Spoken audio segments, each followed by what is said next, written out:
আসসালামু আলাইকুম রহমতুল্লাহ। এই যে দেখছেন,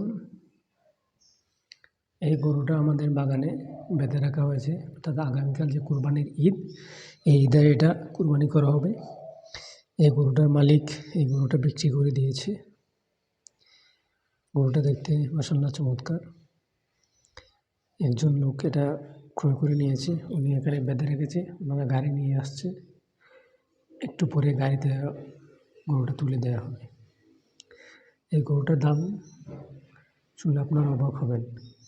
আমি জিজ্ঞেস করেছিলাম গরুর মালিককে এটার দাম, উনি বলছেন এটার দাম ৩,৮০০ রিঙ্গিত। ৩,৮০০ রিঙ্গিতে বাংলাদেশের প্রায় ৯৫,০০০ টাকা। ৯৫,০০০ টাকা এই গরুটা অনেকটাই মোটামুটি সস্তা হয়েছে, দাম অনেকটাই কম হয়েছে বাংলাদেশের তুলনায়। গরুটা চমৎকার, দেখতে সুন্দর, কোরবানির জন্য একদম পারফেক্ট।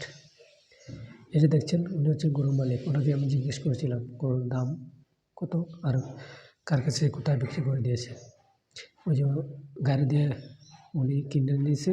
ওই যে বেবিটা দেখছেন, ওই বেবির বাবা ও লোকটাও গরুটা কিনে নিয়েছে, উনি বিক্রি করে দিয়েছে, উনি মালিক। ওনার অনেক গরু আছে আমাদের বাগানে।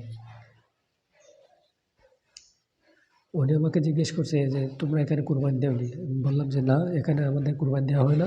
তো আমরা কয়েকজন মিলে একটা গরু কিনে এখানে জবাই করে ভাগ বাটোয়ারা করে নিই আর কি। এই যে দেখছেন, এই লোকটা খুবই ভালো, প্রায় দিন ওনার সাথে দেখা হয়। এই গাড়ি দিয়ে লোকটা আসছে, একটু পরে গাড়ির মধ্যে গরুটা তুলে নিয়ে যাবে।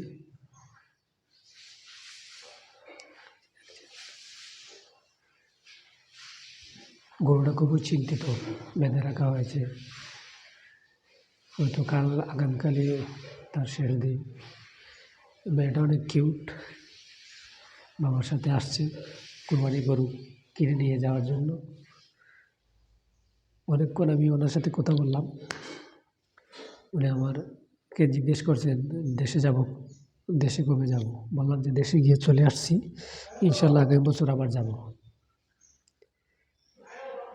জিজ্ঞেস করলাম ওনার গরু কোথা, উনি বললেন প্রায় ৩০০+, ৩০০-র উপরে ওনার গরু আছে আমাদের বাগানে। এদেশের একটা সুবিধা কি জানেন, যে আমাদের দেশে যেভাবে গরু লালন পালন করা হয়, এখানে লালন পালন করতে হয় না। গরু দিনে রাতে ২৪ ঘন্টা বাগানের মধ্যে সারা থাকে।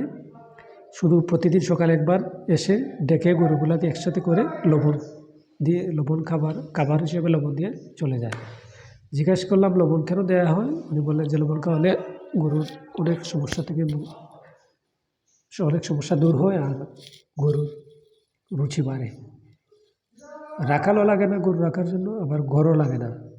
কিসের রোদ, কিসের বৃষ্টি, সবসময় বাগানের মধ্যে গরুগুলো থাকে। অসংখ্য গরু। ইনশাল্লাহ অন্য কোনো ভিডিওতে আমি গরু যখন একত্রিত হবে সেটা তুলে ধরবো আপনাদের সামনে। তাহলে আজকে এ পর্যন্তই। ভালো থাকবেন, সুস্থ থাকবেন, আমার জন্য দোয়া করবেন।